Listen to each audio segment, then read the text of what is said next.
Europe 1 présente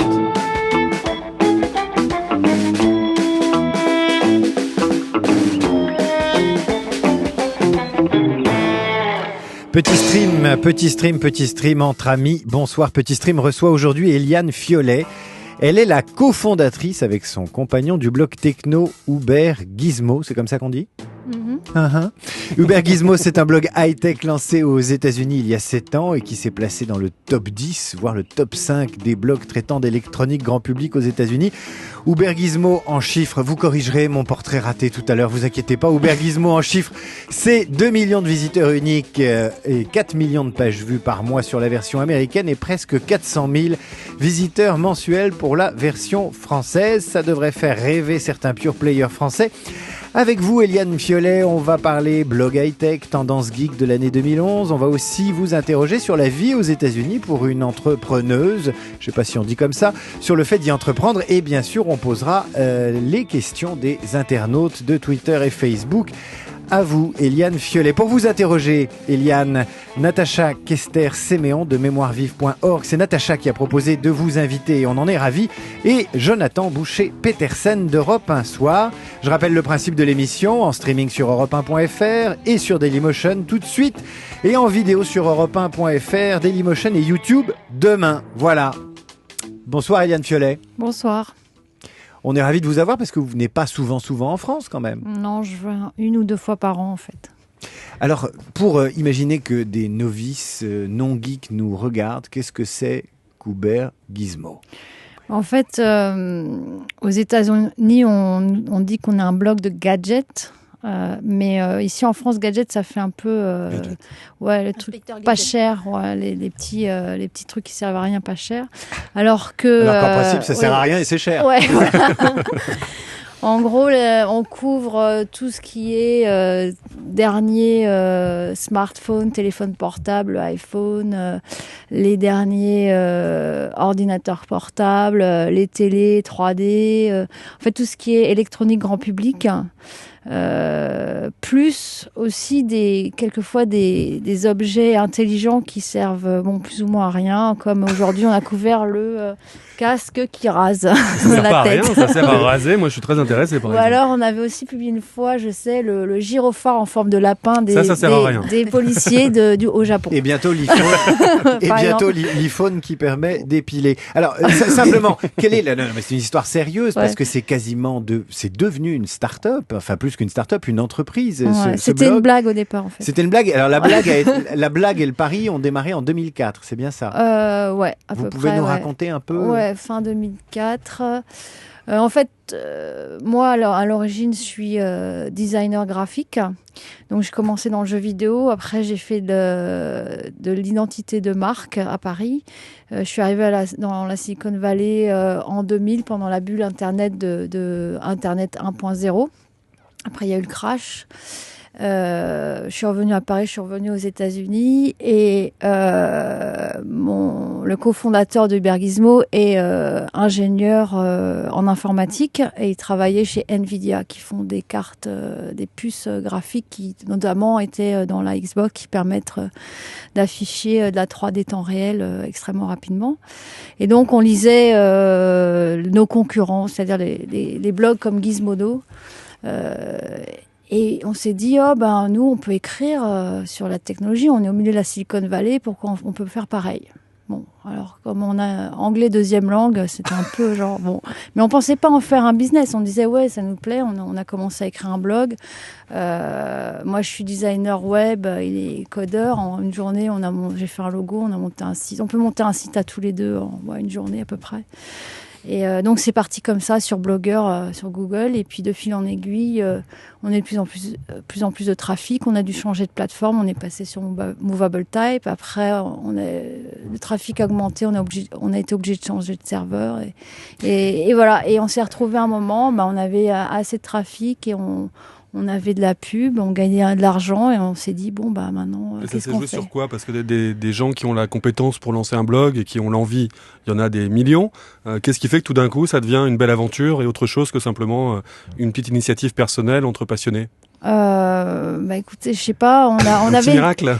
Elle est cool, hein. C'est quoi la méthode? Vous voulez pas le dire en fait, c'est un secret. Déjà, il faut un peu être staccanoviste, c'est-à-dire que là, on publie 60 articles par jour, quoi. Bon, on fait des articles très courts. 60 articles par jour. Ouais, ils font 200 mots ou 300 mots. Bon, déjà, par exemple, quand on a commencé à devenir visible, nous, on a transformé une faiblesse en une force. C'est-à-dire, notre faiblesse, c'était qu'on n'était pas, on ne parle pas couramment, enfin, on parle couramment anglais, mais enfin, de là à écrire des tonnes d'articles, c'est bon. Donc, on a réduit la taille des articles par rapport à notre compétition, et de toute façon, les gens n'ont plus le temps de lire parce qu'il y a trop d'informations.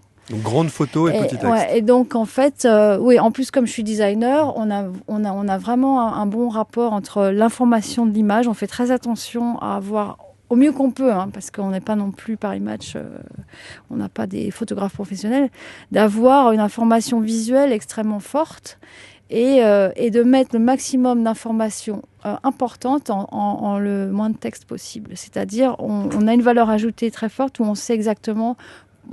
C'est notre compétence sur tel téléphone, pourquoi le nouveau téléphone est intéressant, c'est quoi la nouvelle feature, pourquoi c'est bien ou c'est pas bien. À quoi il ressemble votre bureau aujourd'hui? Enfin, je veux dire, le cœur battant de ce blog. C'est voilà. Non mais j'ai 3 écrans, un 30 pouces, 2. Voilà, j'en ai juste un 20 pouces que pour l'email. Vous avez votre bureau, vos 2 ordinateurs côte à côte. Vous travaillez le soir en rentrant du bureau parce que je sais que vous avez une activité à côté ou le blog. Maintenant en fait depuis été 2007, on a abandonné. On avait 2 boulots en fait. Vous avez designé pas mal de sites quand même en parallèle au départ. Moi, c'était mon métier. C'était votre métier, j'avais, en fait, quand je suis revenue dans la Silicon Valley, j'avais ma propre agence, quoi. Je faisais des sites, des identités. Et à quel moment vraiment ça a explosé en fait on a commencé à gagner suffisamment d'argent pour vivre, pour payer quelqu'un plus nous 2. Oui. En été 2007. Combien vous êtes aujourd'hui? En tout, on a 6 langues. Il y en a 3 qui sont actives. Parce que donc j'ai anglais, français, espagnol. L'espagnol est la 3e version. Et on a aussi allemand, chinois et polonais. Mais ça, ces versions sont plus actives. Il faut que je m'en occupe, mais j'ai déjà... Mais en salarié, il y a d'autres salariés? Non, c'est que des gens en freelance. C'est que des gens en freelance. Ouais, mais il y en a qui sont à plein temps, d'autres qui sont à mi-temps. Non, parce que c'est un peu compliqué d'avoir des salariés. Même aux États-Unis. C'est toujours compliqué. C'est toujours compliqué. Donc c'est devenu une petite PME. Ouais. Vous êtes 2. Vous associés, enfin, deux partenaires. cofondateurs, et puis on paye des gens. Il y en a, ça fait. On a un éditeur, ça fait 5 ans qu'il est avec nous, quoi, presque 4 ans et demi, 5 ans. Et alors, il a plein de temps. Bon, il est en freelance, mais c'est bon. On dit contractor aux États-Unis. Je sais pas si on contractuel. Comment on dit ici, freelance. On dit contractuel ou freelance. Ouais, voilà. Et alors, à partir de quand ça devient une source de revenus sérieuse? En fait, en été 2007, on s'est dit, on peut tenter le coup. On a calculé combien ça nous rapportait. Vous avez des chiffres ou c'est top secret? Non, l'avantage d'être une société non publique, c'est qu'on peut ne pas dire nos chiffres. Mais c'est quoi? C'est le trafic qui vous amène? C'est la pub, le trafic essentiellement? C'est un modèle de média normal, quoi, sur le web. C'est-à-dire qu'on a des annonceurs, on a une régie. C'est pas nous qui nous occupons... On a une régie en France, d'ailleurs, juste avant, j'avais rendez-vous avec eux parce qu'on les voit qu'une ou 2 fois par an. Donc c'est intéressant quand je viens à Paris de les voir, on se parle, qu'est-ce qu'on fait. Et on a une régie aux États-Unis qui a été, c'est Federated Media, qui a été fondée spécifiquement pour ce qu'on appelle les high-profile blogs, c'est-à-dire les blogs élites qui ont un contenu qui est quand même sérieux, une marque quand même forte. Qui a été fondée par l'ancien fondateur de Wired et le cofondateur de Web 2.0 qui est John Mattel. Et donc c'est vraiment... et eux étaient sélectifs, c'est-à-dire on a signé un contrat avec eux, je crois, c'est quand, en 2007, ça fait... Ouais, avril 2007, il me semble. On a une question de Valentin qui nous dit: à partir de combien de visiteurs uniques par jour on peut se rémunérer décemment sur un blog comme le vôtre? Ça dépend combien on est à vivre dessus. Imaginez que vous soyez Et seul. où Parce qu'en fait, en France, au même niveau de trafic, parce que moi j'ai pu comparer, j'avais un blog français et un blog américain au même niveau de trafic. Nous, on a financé le blog français, donc j'aimerais bien avoir la médaille de la francophonie un jour. Non, je plaisante pas, je l'ai dit. Pendant 1 an, on a financé en fait le blog français qui rapportait pas assez d'argent, 1 an et demi avec le blog américain, les revenus du blog américain, pour pouvoir payer quelqu'un qui l'édite. Alors, avec combien de visiteurs À partir de combien Quel est le seuil pour répondre précisément à la question de Valentin? Moi, je pense qu'en France, il faut... là, c'est au niveau où on en est, c'est en break-even, quoi, un peu plus. Donc c'est 400 000, 400 000, Ouais, quoi. il faut ça, ouais. Et vous, Après, à titre perso, ça dépend dans quel sujet on est, parce que si on fait un blog sur le tricot, la monétisation Ouais, est il y a pas la moins- même. les Donc, annonceurs on sont moins est- intéressés. Ouais, donc c'est-à-dire que je peux pas répondre. Ça dépend du type de média. Si vous faites un blog d'actualité. mais pour un blog high-tech comme ça, on peut, 400-500 000, il y a un modèle qui est crédible, on peut dire. Ouais. Et juste une question, vous, à titre perso, les gadgets, c'est rentré dans votre vie par hasard ou alors petite, adolescente, un peu plus jeune, ça a toujours été quelque chose qui vous a intéressé? Vous avez toujours eu le dernier, le bebop quand il est sorti à l'époque En fait, avec Hubert, on a 2 profils différents concernant la technologie. Moi, j'aime beaucoup... j'ai un bac scientifique à l'origine et j'ai fait une école d'art. Moi, j'ai une approche de la technologie. Moi, je préfère rencontrer... Par exemple, j'adore rencontrer les fondateurs de start-up. Ce qui m'intéresse, c'est pas la technologie pour la technologie, c'est qu'est-ce qu'on va faire avec ça et dans le futur, qu'est-ce que ça va devenir. J'ai vraiment une approche beaucoup plus... imaginaire. Bon, tous les jours, j'ai fait des tests de téléphone. Là, dernièrement, je me suis tapé le test de Windows Phone 7 en général. Et en fait, je fais ça parce que Windows Phone 7, pour moi, c'est une interface qui est géniale, qui est hyper esthétique et très. C'est vraiment. c'est l'usage plus que la technique, quoi, qui vous intéresse. Ouais, l'usage. Et C'est de par mon métier. Je Moi, parie que votre compagnon, c'est l'inverse, vu qu'il est ingénieur. C'est alors les performances. Pouvoir faire des tas de machins, passer du temps à configurer 1 million de trucs. Moi, j'aime bien quand c'est simple parce que j'aime pas perdre mon temps. Je pars du principe, c'est un peu comme Steve Jobs à Apple. Pourquoi faire des trucs qui sont compliqués à configurer? La plupart des gens, la majorité des gens, ça les énerve. Moi, je trouve que on est enfin arrivé à un moment où, par exemple, pour les téléphones portables, on a enfin des interfaces qui sont intuitives. Ouais, les grands-parents peuvent enfin s'y mettre. Mais pas forcément, il faut pas être comme ça. C'est-à-dire que personne n'a envie de se battre avec son téléphone pour faire un truc, quoi. On n'aime pas non plus avoir l'impression d'être idiot quand Natacha. on a un appareil entre les mains. Et donc, par exemple, l'iPhone l'a prouvé. Je veux dire, depuis que l'utilisation est très, très intuitive sur l'iPhone, il y a eu un taux de download d'applications qui n'a jamais existé. Les gens surfent Internet sur l'iPhone parce que c'est sympa, parce qu'on s'amuse à le faire.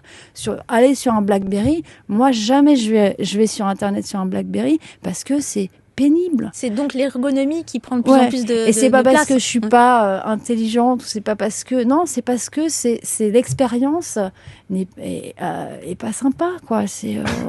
On s'ennuie, quoi. Bah oui, bien sûr.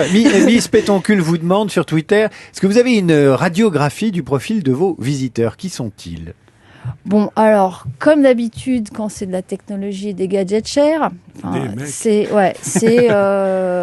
on a au moins 80% d'hommes. Ça, c'est une vieille étude qu'on a eue depuis... je ne connais pas les derniers chiffres. Mais qu'est-ce qui explique cette masculinité du high-tech? Ce qui est intéressant sur Hubert Gizmo en particulier, et ça, j'ai designé pour, on avait, selon l'enquête, on avait 20% de femmes, ce qui est énorme pour un site de technologie. Parce que d'habitude, les chiffres, c'est genre moins de 10%. Comment on design un blog pour avoir un peu plus de femmes que les concurrents? En fait, quand j'ai fait bon, là, on vient de le changer, donc vous avez peut-être pas vu l'ancien, vous l'avez sur ma carte de visite, c'est des vagues avec plein de couleurs, c'est des courbes. Tiens. Je vais aller dessus, continuez à parler, je vais visiter. Les concurrents, c'était rectangulaire, bleu marine et gris. Et vous avez mis vous avez mis du rose et du... Non, pas du violet. Du orange, des couleurs un peu vives en tout cas. Il est vert là, vous le voyez à l'écran là. Si je mets du rose, c'est trop marqué. Malheureusement, le rose est trop marqué. Et on n'aime pas nécessairement le rose quand on est une fille. En fait, la pink technologie, je déteste. Oui, je comprends. J'ai horreur de ça. La pink technologie. Ah oui. Non, mais il y a eu une tendance, le Motorola à l'époque, le StarTAC qui était rose. Le marketing marketing de la technologie, comme ils savent pas, ils se disent il faut qu'on fasse une Barbie techno, quoi. Ouais, voilà. Ouais. Donc qu'est-ce que c'est que le design féminin, puisqu'on y est? Non, c'est pas féminin. C'est-à-dire que les concurrents étaient bleu marine et gris et rectangulaire. Donc c'est très. Vous avez introduit de la gaieté, comme une PlayStation. Ennuyeux, ouais. Et en fait, donc j'ai introduit plus de cours, plus de couleurs pour avoir aussi une approche plus fun et pour pas faire peur aux gens et pas se mettre dans la niche. On n'est que des geeks et les gens pas geeks et pas intelligents selon nos critères, on n'en veut pas. Et vous êtes geek, vous? Je sais pas, j'ai 2 smartphones, j'ai un MacBook Air. Vous avez un micro aussi, vous pouvez parler dedans. Oui, pardon. Okay. Continuez, vous ne laissez pas impressionner. Eliane, vous rencontrez donc pas mal d'entrepreneurs et de gens qui ont des idées nouvelles à la Silicon Valley. Puis lors de vos voyages, est-ce que le fait d'être aussi une femme et d'avoir cette expérience dont vous parlez sur l'ergonomie, la perception des interfaces, l'usage, est-ce que vous croyez que ça les influence un petit peu quand vous discutez avec eux? Parce que il n'y a pas beaucoup de femmes dans cet environnement. Déjà, des fois, j'ai... des fois, ils me prennent pour une RP, en fait. Ils croient que je suis public relation parce que, en fait, les femmes en technologie... je dis, non, moi, je suis avec Hubert Gizmo. Et en général, vous travaillez avec eux depuis quand? Non, je suis la cofondatrice. Ah bon? Voilà. Donc ils sont aussi machos qu'ici, alors? Non, mais c'est parce que c'est pas... c'est vrai qu'il n'y a pas beaucoup de femmes qui ont fondé des startups de technologie. Donc moi, c'est... En France, il y en a quand même. Il y a des rendez-vous organisés par les filles autour de la technologie. Enfin, il y a plein de choses. C'est souvent plus l'usage. Natacha confirme. Il y en a dans la Silicon Valley aussi, mais c'est pas la majorité. Donc quand on n'est pas dans la minorité, en général, on n'est pas... voilà. Donc... Sur les usages, ça de plus en plus, surtout je rencontre pas mal de les startups que je rencontre sont plus sur Internet ou sur le software que sur le hardware, parce que le hardware, je rencontre plus les grandes sociétés comme LG, Samsung, les opérateurs Orange, Verizon, tous ces gens-là. Dans le domaine du hardware, c'est très difficile de faire une startup, donc il y en a beaucoup moins. Et maintenant, Web 2.0, Internet, les applications mobiles, l'interface utilisateur est devenue de plus en plus importante. Eliane, on a une question de The New Deal qui nous dit Uber Gizmo était rentable 4 mois après son lancement aux USA. Pourquoi ce n'était pas le cas en France? C'est la question de la langue, le marché de la consultation est plus large. Simplement les CPM, enfin, comment on dit, comment expliquer un CPM? Les revenus de la publicité sur Internet sont les plus bas. En Europe, la France est un des pays où c'est le plus bas. Surtout tout ce qui est affichage, la pub display, vous savez, les bannières, parce que vous avez de la pub au clic ou à l'affiliation. Et donc, on gagne mieux sa vie aux États-Unis avec le même trafic qu'en France. Il y a une question de Minitel qui est une remarque. Vous ne regrettez pas le Minitel? Bon, allez, question suivante. Non, sur le statut, j'ai regardé un peu sur Internet évidemment avant pour voir qui on recevait ce soir, parce que moi je suis pas geek pour le coup. Je voyais qu'il y avait eu une espèce de polémique, en tout cas tout un débat sur comment définir votre métier. Journaliste, blogueuse, simplement média online. Vous faisiez référence à un billet de Narvik qui posait la question sur ces sujets-là. Ah oui, c'était Francis Pisani qui m'a invité sur son blog Transnet. Il y a 2 ans, 2 ans et demi, quelque chose comme ça. Sur j'étais blogueuse ou journaliste ou autre chose. Ça vous semble pertinent comme question ou pas? Ou alors on n'en est plus là et c'est nous qui avons des vieux schémas? Ce qui s'est passé, c'est quand j'ai commencé dans la Silicon Valley à être invitée dans les conférences de presse avec les journalistes traditionnels. Ma première grande conférence de presse, c'était à Google Sociology. Je me suis retrouvée à côté, il y avait les gens de Wall Street Journal, de New York Times, et il y avait TechCrunch, et il y avait Engadget, enfin tous. Donc on était un blogueur, un journaliste. Comme dans les défilés de mode, maintenant, il y a la même chose. Donc, en fait, aussi. Et après, j'ai fait des conférences de technologie comme démo où on était aussi mélangés comme ça entre blogueurs de technologie et médias traditionnels. Donc, ça n'a jamais posé de problème. Enfin, moi, j'ai jamais senti cette différence. Vous aviez pas les mêmes badges, je crois, à l'époque. Oui, il y avait les badges blogueurs, les badges presse. À CIS, une année, ils ont séparé, ils ont mis badge blogueur et badge presse. Alors, je ne sais pas pourquoi ils ont fait ça.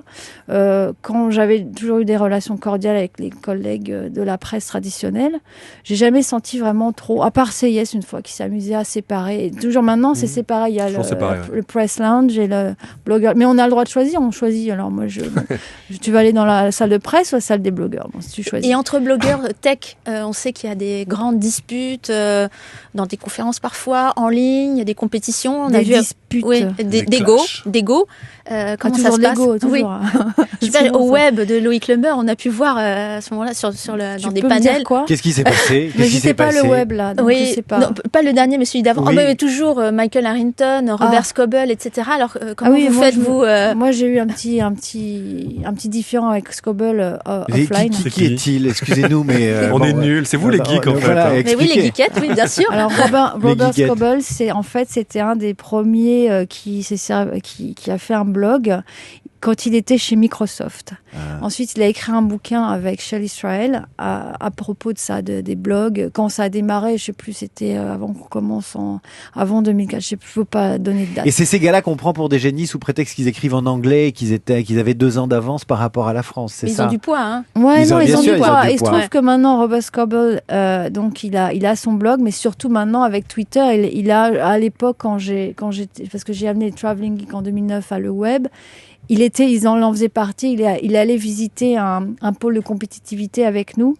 Et il nous a dit, et là, il a tapé une crise. Et dans sa crise, il nous a dit, oui, j'ai 150 000 followers sur David, Twitter. tout petit joueur à côté. Ouais, Je n'en ai que 10 fois, moi. 150 000.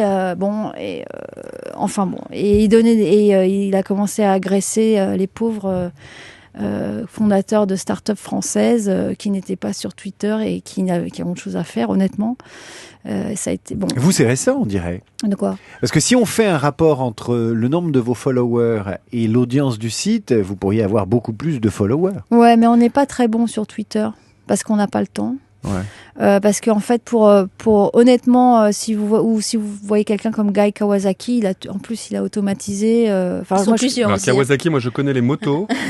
Mais ça s'arrête là dans c'est qui? Guy Kawasaki, c'était l'évangéliste star de Apple il y a 20 ans. D'accord.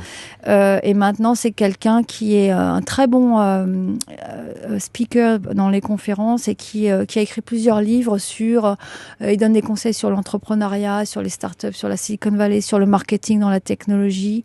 Et et maintenant, sur Twitter, il a quand même beaucoup de suiveurs. Je sais plus. Alors justement, revenons à Twitter. J'ai une question là de Jean-Rémy, j'imagine. Quel serait d'après vous le gadget du futur, l'innovation de rupture dans les objets intelligents, si vous deviez l'imaginer, ce gadget? Le truc de Star Trek, là, pour se téléporter. Ah ouais, il n'y a pas de limite, quoi. Pour rentrer après le bureau, pour rentrer à la maison tout de suite, quoi.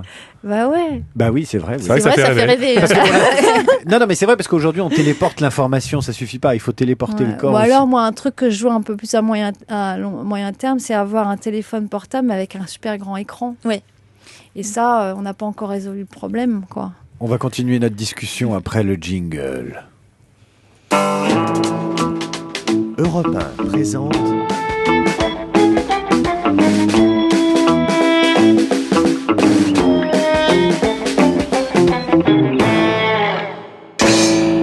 Aujourd'hui, c'est freestyle parce que dans chaque émission, on fait des plans à la française. Vous avez oublié ça aux États-Unis, mais on fait grand 1, grand 2, grand 3, c'est très structuré. Et là, on s'adapte à l'invité et on considère qu'on est dans une discussion à l'américaine sans plan détaillé. C'est pas vrai, ça. C'est pas vrai? Non. J'ai dit une énorme connerie. Ouais. Alors, allez-y, rentrez-moi dedans. Moi, l'expérience que j'ai tous les événements, des conférences de presse, des meetings aux États-Unis, c'est extrêmement structuré par rapport à la France. Avec les présentations sur PowerPoint et sur les très structuré, très direct, très grand les 1, formats. grand 2. Ouais. Grand 1, grand 2, grand 3. Ouais. Ah ouais. Nous, c'est pas comme ça aujourd'hui. Mais c'est bien. Non, mais c'est pas. Ça dépend ce que vous faites. Ça dépend du but, quoi. Là, c'est de discuter, d'apprendre des choses. On est à la cool. Hein. Non, mais par contre, les interviews à la radio. Enfin, j'ai pas fait de radio. J'ai fait de la télé. Une fois de la télé. C'est votre première radio filmée ou pas? Radio filmée, ouais. C'est formidable pour nous quand même. C'est quasiment une sortie mondiale. Natacha, je suis sûr que vous avez des questions. Oui, j'ai des questions sur les réseaux féminins en Californie. Ah oui. Et sur aussi la soirée que vous avez organisée, Digital Summer. Ah ok, oui. Alors les réseaux féminins en technologie, il y en a des anciens. genre WITI, c'est Women in Technology International, qui tous les ans donne des... Ça c'est quelque chose qui existe depuis 20 ans, qui tous les ans donne des awards à des gens à des femmes qui ont fait toute leur vie, qui ont réalisé des projets assez extraordinaires en technologie. J'ai assisté aux awards il y a 2 ans. Ça mélange la technologie tout confondu. Il y a de la biotech, high-tech. Donc, ils ont récompensé, par exemple, la femme chez Intel qui est responsable de toute la fab en Israël. Des choses comme ça. Est-ce que vous avez entendu parler de la polémique qui a agité un peu notre microcosme français quand le président de la République a invité des blogueurs à l'Élysée? Il n'y avait pas de femmes. Et il n'y avait pas de femmes. Il y avait des hommes aux cheveux longs, mais ça ne compense pas. Quoi. Mais des blogueurs de tout confondu, politique, technologie. Plutôt techno et plutôt. Il veut mettre aussi. Ouais. Mais il n'y en a pas beaucoup des femmes blogueuses, en technologie en tout cas. Quoi. Il y a des femmes blogueuses. Natacha, il faut bondir là. Mais oui, il n'y en a pas beaucoup, c'est vrai. Non, en technologie. Il y en a quelques-unes. Oui. Par contre, politique non plus, il n'y en a pas beaucoup. On avait une régie où il y avait des blogueuses plutôt de mode et tout ça. Et il y avait énormément de femmes. Donc ça dépend des sujets. Mais moi, je trouve que dans la technologie, dans le milieu de la technologie des startups françaises, c'est plus macho qu'aux États-Unis. Il y a beaucoup moins de femmes. En France? Ouais, j'ai cette impression. Et les rapports hommes-femmes sont différents ou pas? Ouais. Ça, c'est son cheval de bataille. Ouais. Ils sont comment? C'est plus macho en France qu'aux États-Unis? Mais je sais pas, ça dépend. La définition de macho, c'est un peu difficile. Moi, je trouve que c'est plus professionnel aux États-Unis. Ils se permettent moins de réflexion à la con, quoi, comme je dirais. Du genre? Ce que vous avez fait tout à l'heure, David. Qu'est-ce que j'ai fait? Qu'est-ce que j'ai fait? Je sais pas, des trucs qu'on fait pas dans le milieu professionnel. J'ai pas d'exemple vraiment, mais bon. Pourtant, c'est eux qui pensez que vous aimez le rose parce que vous êtes une femme, par exemple. Ouais, mais ça, on l'a aussi. Non, mais c'est là-bas. Attendez, pardonnez-moi, mais c'est vous qui avez dit là-bas, on me prend pour l'attaché de presse du site. Ça se passe pas en France.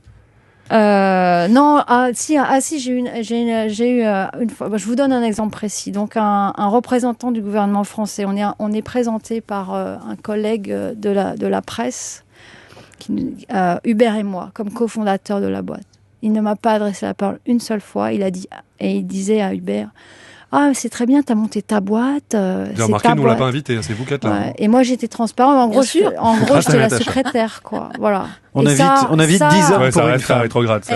Ça c'est non, mais je n'invente pas. Hein. Je veux pas. J'ai halluciné, quoi. Et lui aussi, c'était bizarre, quoi. Est-ce qu'à San Francisco, il y a des lieux cultes où se réunissent les geeks, des bars, des bistrots? Je vous pose cette question parce que The New Deal me demande de vous demander ce que vous rencontrer. Ce que vous pensez de la cantine. Ah ben moi j'aime beaucoup la cantine. D'ailleurs, je fais un événement le 18. Allez-y. Ouais, le 18. Jingle, pub, on vous écoute. Le 18 février, on m'a demandé de le faire à la cantine pour parler des tendances du CIS et du Mobile World Congress avec 2 autres personnes. Donc Olivier Ezrati qui a son blog qui fait un rapport sur le CIS absolument hallucinant tous les ans. C'est la référence. Ouais. Et Louis Montagne qui est le PDG de AF83 et de Bearstech, et entre autres qui a un site qui propose de construire des objets intelligents et de hacker en fait du hardware open source. Juste pour terminer ma question, pardon, il y a une cantine américaine à San Francisco? Il y a une cantine, en fait, il y a l'équivalent, il y a des endroits comme ça? Il y a des lieux comme ça, un peu de coworking, Social Media Club, par exemple, où les gens se réunissent. C'est Chris Hoyer qui était le cofondateur avec Tara Hunt de Citizen Agency, où ils ont commencé à vraiment parler du social media, des blogs et autres. Il y a Plug and Play, il y en a un à Sunnyvale, un à Redwood City et un autre à Palo Alto, qui sont en fait des espaces où les gens qui veulent monter des startups ont je crois que c'est $500 par mois, ils ont un cube, ils ont une connexion Internet, des choses comme ça. Et ils font quelques événements, mais donc il y a certains lieux comme ça, effectivement. Je voulais juste revenir sur j'en parlais tout à l'heure, mais sur le statut, c'est-à-dire blogueur, journaliste. Derrière ça se pose la question de l'indépendance. Vous êtes un site qui est financé, comme vous le dites, par la pub, donc par des annonceurs. Donc forcément, j'imagine que, je vais le dire, des noms très connus, quoi. Nokia, Motorola, Nintendo, tout ça circule dans les bannières. Oui. En même temps, c'est des objets que vous testez. Qu'est-ce qui fait, à part, j'imagine que comment est-ce qu'on fait pour être crédible, en gros? Est-ce que vous êtes corrompu? Mais ça, corrompu. C'est direct au moins. Ouais, on reçoit toujours. Est-ce qu'on essaye de vous corrompre? Bah bien sûr. J'ai reçu des tas d'emails pour qu'on nous paye une review, un test. Ça s'appelle un billet sponsorisé. Dernièrement, et on refuse ça. Parce que vous parlez que de ce que vous aimez, j'imagine. S'il y a un téléphone, par exemple, qui bénéficie d'une énorme couverture médiatique et qui en fait est une bouse absolue, est-ce que vous allez faire un billet pour dire en général, vous laissez pas avoir, ça pour c'est les nul tests, ça nous prend beaucoup de temps. Donc en général, quand on sélectionne des téléphones, par exemple pour des tests, c'est ceux qu'on trouve bien. Ceux qu'on trouve pas bien, on va pas passer un test à dire que c'est mauvais. Quoi. C'est comme la rubrique littéraire chez nous, quoi, dans les journaux. Ouais. On parle que des livres qui sont bien. Pour reprendre, parce que à chaque fois j'ai cette question sur le problème de la pub et de notre indépendance. Tous les journaux vivent de la pub, quoi, traditionnelle. Non, mais je pose la question à tout le monde. Non, mais c'est un modèle gratuit qui marche sur la pub et pour le coup, les annonceurs s'en retrouvent dans les pages. De fait, on se pose la question. Donc, l'audience que vous avez fait que vous avez acquis une crédibilité, j'imagine, qui justifie cette audience. Mais la question se pose. On a des bannières, on a des bannières de pub. C'est pas nous qui achetons, c'est notre régie qui achète les campagnes. Ils ont affaire au service pub de Nokia. Nous, on a affaire au service RP, c'est séparé. Après, oui, on essaye de nous corrompre, ça c'est sûr, mais nous corrompre sur l'éditorial. Ça vous est arrivé qu'un annonceur dise vous avez fait un billet là-dessus, sur ce téléphone, cette tablette ou je sais pas quoi, et que ça rogne grogne. Du coup, les rogne, oui. C'est-à-dire que, par exemple, moi je donne l'exemple, c'était il y a assez longtemps, un décembre 2007, je crois, la campagne qui nous rapportait le plus, c'était une campagne sur Intel, et on a fait un article qu'on a trashé Intel. On n'a jamais eu un coup de fil, hein. Parce qu'ils l'ont pas lu ou parce qu'ils l'acceptent? Non, on n'a pas, personne. Vous n'avez jamais eu de pression. Il n'y a jamais eu un annonceur qui a dit c'est injuste ce que vous avez écrit, etc. C'est un peu dangereux aussi de s'en prendre à un blog réputé et d'avoir un bad buzz en essayant certaines choses. C'est vrai. C'est à double tranchant. Dans la presse, ça existe. Eliane, je voulais vous poser une question sur les usages. On voit vraiment dans les chiffres, que ce soit sur les lecteurs, enfin les internautes femmes, les réseaux sociaux, etc. Maintenant, il y a un chiffre qui dit que c'est un peu supérieur. Il y a plus de femmes que d'hommes qui surfent. Enfin, il y a des internautes femmes. Vraiment, c'est une grande vague aux États-Unis. Est-ce que vous pensez que ça change quelque chose dans la conception des services sur le web, etc. Bon, en tout cas, moi j'ai vu là en parlant de Digital Summer, il y a eu il y a 2 ans donc des sociétés comme Intel et HP ont mis du budget spécifique pour faire plus de marketing vers les femmes. Et par exemple, il y a une grosse conférence de blogueuses femmes aux États-Unis qui s'appelle Blog Her, où tous les ans il y a 1500 blogueuses qui se réunissent dans une ville différente. Bon, moi, je suis allée à Chicago. J'étais invitée à parler sur tous les appareils qu'on peut utiliser pour bloguer. Mm-hmm. Donc, on était 4 blogueuses de tech à montrer comment on pouvait utiliser la technologie pour optimiser le blogging. Ouais. Eliane, vous qui êtes à San Francisco, est-ce qu'il y a des doubles communautés? C'est-à-dire, il y a déjà la communauté geek, mais est-ce qu'il y aurait des communautés geeks noires américaines, des communautés geeks gays, ou des geeks parce que les Américains sont assez friands de regroupements communautaires. Ça existe ou pas? Pour l'instant, Les geeks gays. Les geeks gays, Gigi. À San Francisco, il y a, je crois que 25% des hommes sont gays, déjà. Donc, je ne sais pas s'ils ont vraiment besoin de s'identifier encore plus quand ils sont ingénieurs, quoi. Non, pas vraiment, en fait. Sinon, ce que je connais, c'est Women in Technology. Donc, j'ai parlé de Witty. Et sinon, le réseau le plus connu maintenant, qui est assez actif, c'est Girls in Tech, qui a été fondé en 2007. Par Adrien à San Francisco. Ouais. Donc moi, j'ai été invitée à faire l'événement d'ouverture de ce réseau à Paris. Donc ça, c'est un des réseaux les plus connus. Sinon, il y a Women 2.0 qui, en fait, aide les startups fondées par des femmes à faire leur tour des ventures capitales. Levée de fonds. Ouais, leur levée de fonds, pardon. Ou à affiner leur présentation, à recruter aussi parmi les femmes qui seraient ingénieures ou designers. Parce que c'est plus difficile quand on est une femme et qu'on monte une boîte de lever des fonds de toute façon. Il y a toujours Il faudrait demander, justement, je parlais de Béatrice Tarka, qui est PDG de Mobissimo, une start-up qui est basée à San Francisco. Elle est française. Elle m'a dit je pourrais écrire un livre sur la discrimination que j'ai vue pendant que je faisais mon tour des Ventures Capital. Bon, alors il faut lui poser la question à elle. Bon, elle m'a raconté 2-3 anecdotes et je peux remplir un livre. Bon, après, il y a eu des articles aussi dans le New York Times. On m'en a envoyé un. Je crois que je te l'ai envoyé, il me semble, une fois. Mais de quoi vous parlez? Vous vous abandonnez, vous partez sur des chemins de traverse. Allez, partie 3. Europe 1 présente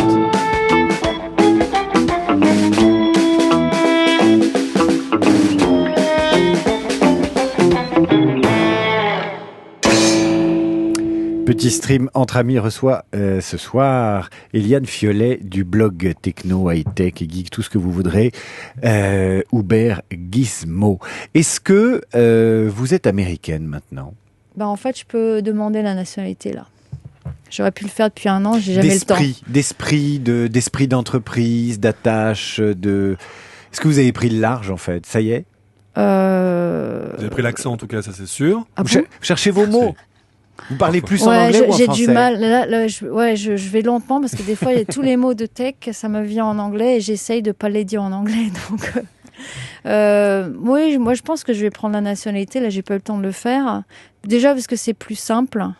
Parce que si on veut sortir plus de 6 mois des États-Unis, avoir le passeport, c'est beaucoup plus simple que d'avoir un permis de séjour. Et je suis dans la Silicon Valley et honnêtement, je reviens régulièrement et je suis en contact avec la communauté des startups en France. Mais dans la Silicon Valley, je trouve que tout ce qui concerne le business lié à la technologie va beaucoup plus vite. On peut parler aux gens plus facilement. Ils sont beaucoup plus abordables. Quand j'ai fait des emails à des vice-présidents de super grosses boîtes, ils répondent en 48 heures. Ici, non, ça n'existe pas, quoi. Quel regard vous portez justement sur l'état du high-tech en France et vous reviendriez en France? Moi, j'ai quand même insisté pour qu'on ait un blog en français. Parce que le cofondateur du Uber Gizmo, ça l'intéressait pas spécialement. Quand moi je fais beaucoup de rendez-vous avec des entrepreneurs français qui viennent dans la Silicon Valley, je prends du temps pour eux parce que j'estime que j'ai des choses à leur apporter s'ils ont besoin de comprendre comment ça marche. Mais c'est vrai que c'est plus difficile en fait au niveau des startups parce que il y a toute la compétence, on est extrêmement compétent en technologie, on a de très bons ingénieurs, on a des formations universitaires extrêmement pointues, même en biotech qui sont en plus des étudiants quand ils viennent à Stanford par exemple, ils sont beaucoup plus reconnus à Stanford pour leurs compétences que ici. Donc je pense que c'est pas un problème de compétences. Il y a toutes les compétences. Je pense que la façon de faire comment on dit, le business. C'est beaucoup plus lent ici. C'est plus compliqué. Ça passe beaucoup par si on connaît pas un tel et un tel, c'est pas possible, quoi. C'est l'ambiance, quoi. Il y a une ambiance. C'est plus démocratique que Silicon Valley si on prouve qu'on peut faire quelque chose d'intéressant, si on prouve qu'on peut ouvrir des opportunités pour d'autres gens, les partenariats sont tout de suite et les gens prennent des décisions plus rapidement. Donc si ça marche pas, tout de suite on arrête, c'est pas un problème. Et l'échec aussi valorisé, ça c'est important aussi. Le fait d'entreprendre aux États-Unis et de louper, on considère que c'est une expérience, une compétence. Oui, parce en fait, on reprochera... C'est mieux de réussir quand même, rassurez-moi. Ouais, ça met du temps pour réussir. Mais au moins, on a essayé, quoi. Oui. C'est vrai qu'en plus, ici, si on a une start-up et que ça marche pas, c'est vraiment, on est banni à vie du monde du business, alors qu'aux États-Unis, on valorise toujours, on n'a pas réussi ça, on va essayer autre chose. C'est pas très grave, quoi. Ici, c'est vraiment, la mentalité en France est très perfectionniste. Il y a des très bons côtés parce que pour certaines choses, ça donne des technologies très pointues et très finies. Mais pour d'autres choses, on a tellement peur de se tromper et de mal faire qu'on fait rien, quoi. Ou si on rate, alors c'est vraiment la fin du monde, quoi. Et c'est pas... Aujourd'hui, par exemple, un site Jonathan. comme Dailymotion, qui est, on va dire, quelque chose d'assez significatif dans le web français, fait la majorité de son activité aux États-Unis. Si aux États-Unis, on prononce le nom de Dailymotion, les gens disent what, ou ils comprennent de quoi on parle? Non, ils connaissent. Ils disent ah oui, c'est la version en Europe. C'est le YouTube français, quoi. Oui, c'est pas. Il y a rien qui rayonne dans de boîtes qui ont été créées en France et qui auraient une existence aux États-Unis. Vous voyez pas ça? C'est pas des trucs. Moi, j'ai des exemples plus anciens, genre Business Object qui a été fondé, ou alors il y a eBay, où le fondateur est Pierre Omidyar. Des gens comme ça, qui d'autres. Non, mais si ça vous vient pas, c'est qu'il n'y en a pas beaucoup. Hein. Non, C'est il n'y en a déjà pas une réponse. énormément, mais. Eliane, j'ai plein de questions sur Twitter. Est-ce que vous pouvez y répondre rapidement? Oui, pardon. Valentin, comment expliquez-vous qu'Apple, qui bat tout le monde sur la techno, n'ait aucune présence sur les réseaux sociaux? Parce que Apple, ils en ont pas besoin. Voilà une Ils s'en réponse. fichent. The s'en New fichent Deal, complètement. The New Deal, développer des applications pour les seniors, une idée à creuser car ils sont de plus en plus nombreux. Ah, Vous ça, êtes ça d'accord? m'intéresse. Ouais. Ça vous intéresse? Ah, Bah, ça c'est- m'intéresse En toujours. France, ça bosse beaucoup Voilà. là-dessus pour le coup. Hein. Ah ouais, nous on a plein de seniors en France. Au Japon aussi. Au Japon, ouais. Ouais. Kadjato, est-ce qu'il y a des grandes différences dans le rapport à la techno ainsi que dans les usages entre la France et les États-Unis? Ben oui, par exemple, tout ce qui est mobile, c'est différent parce que, par exemple, ici, bon, moi je suis de Paris à l'origine, les gens passent beaucoup de temps dans les transports en commun, alors qu'aux États-Unis, tout le monde est au voiture. volant de sa voiture. Donc déjà, ou par exemple au Japon, c'est pareil, Tokyo, les gens ils ont 2 heures de métro, donc ils peuvent Les élèves facilement révisent sur leur portable. utiliser leur téléphone portable, jouer dessus ou faire des C'est choses des comme télés, ça. quasiment. quoi. Lire des mangas, même. Ouais. Question de Sacha QS, On se qui est à demande mon qui avis c'est. un proche de Natacha QS, J'avoue. Esther Séméon. Alors, au-delà des clichés entrepreneuriaux de l'ambition à tout prix, qu'est-ce qu'on pourrait importer en France de la Silicon Valley? À part vous qui moi, reviendriez Bravo et Stanford. enchanter la Silicon Sentier.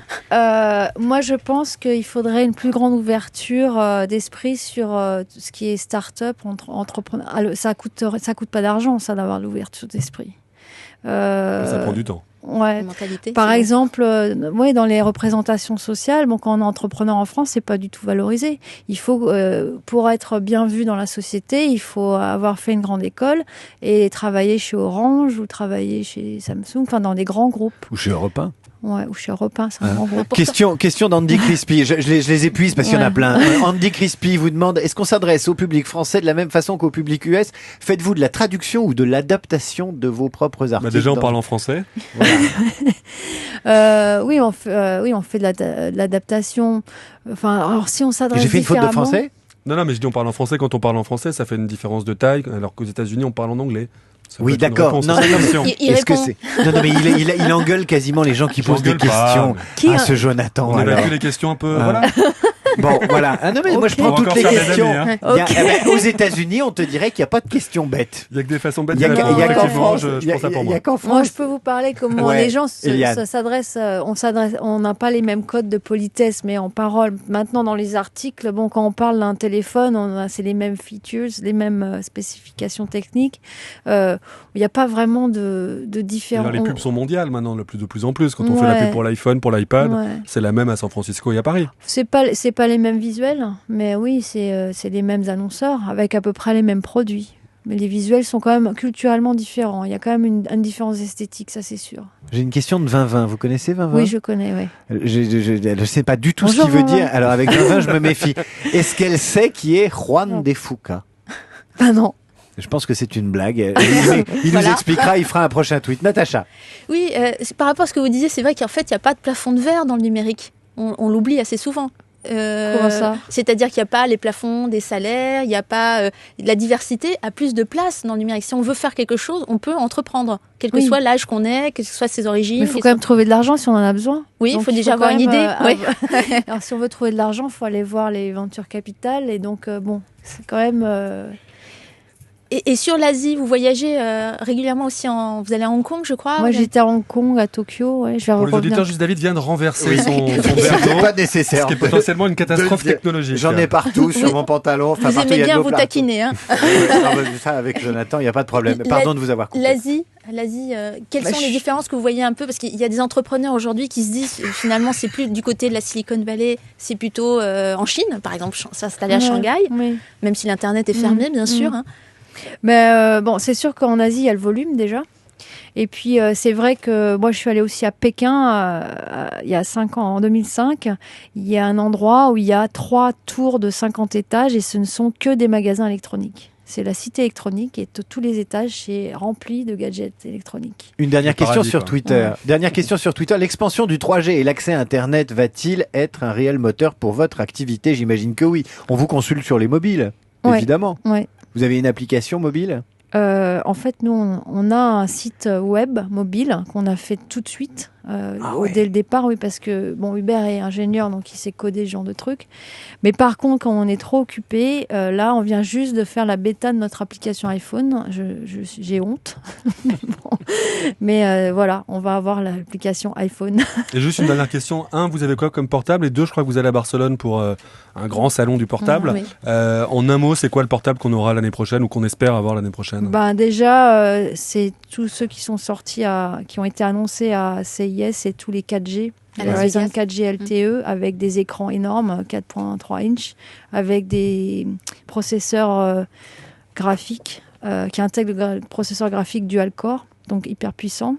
Donc ça va être bien pour streamer de la vidéo HD en 1080p sur le network, jouer à des jeux vidéo avec les processeurs graphiques qui permettront une expérience très fluide. C'est des processeurs d'ordinateur portable, carrément ça. Non, c'est pas tout à fait ça.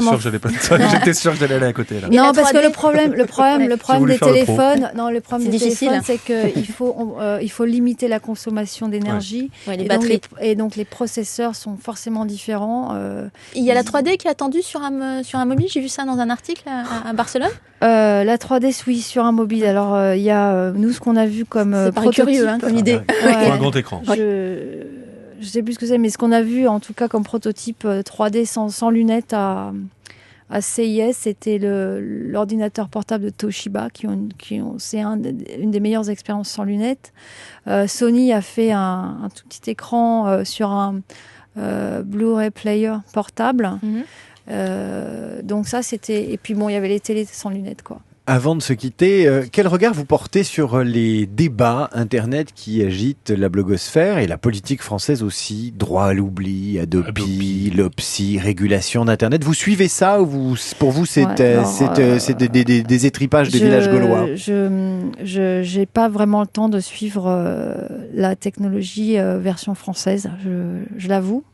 C'est de la politique aussi souvent. Hein. Ouais, bon, je suis quand même un petit peu au courant, mais je suis pas vraiment experte. La loi Adopi, évidemment, moi, j'aime pas. Je trouve que c'est une atteinte aux libertés. C'est limite le fait qu'on puisse accuser les gens non seulement en récupérant leur adresse IP, c'est une hérésie. Déjà depuis très longtemps, je trouve que, par exemple, les Américains feraient jamais ça. Ah non, non. Déjà, de toute façon, c'est anti-business d'entrée. Donc tout ce qui est anti-business, sur le long terme, je pense que ça freine le business de l'internet, quoi.